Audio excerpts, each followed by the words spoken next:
এরপর চলে আসবো আজকে সেই হাই ভোল্টেজ খেলা কেকেআর ভার্সেস পাঞ্জাব কিংস। হ্যাঁ, আমরা কালকে দেখিয়েছি কলকাতা অবস্থান করছে 5 নম্বরে এবং পাঞ্জাব অবস্থান করছে 6 নম্বরে।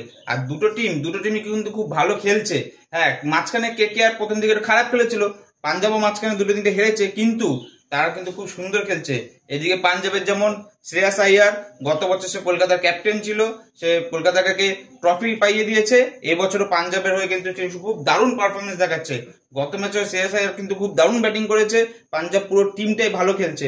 কলকাতাও কিন্তু খুব খারাপ খেলছে না, কলকাতার টিমটাও পুরো ভালো খেলছে। কলকাতায় রাসেল ফর্মে নেই, হ্যাঁ এটা স্বীকার করতে হবে যে রাসেল ফর্মে নেই, রাসেল চলছে না, ডিককও চলছে না, কিন্তু সুনীল নারিন, আজিঙ্কে রাহানে আর রিঙ্কু সিং এই তিনজন যে লেভেলের ব্যাটিং দেখাচ্ছে রে ভাই, এদের কথা মাথার থেকে বেরিয়ে গেলে চলবে না। তো আজকের হাই ভোল্টেজ ম্যাচে কি রেজাল্ট দাঁড়ায় দেখা যাক, কে টপ 4-এ যায়। কিন্তু আজকের খেলাটা খুবই গুরুত্বপূর্ণ খেলা পয়েন্টস টেবিলের জন্য। তো সবে নজর রেখো আজকের খেলায়। আর আজকের খেলার রেজাল্টের পর আমার মতামত নিয়ে আসবো তোমাদের সামনে। চলো, ভালো লাগলে লাইক, কমেন্ট, শেয়ার, সাবস্ক্রাইব।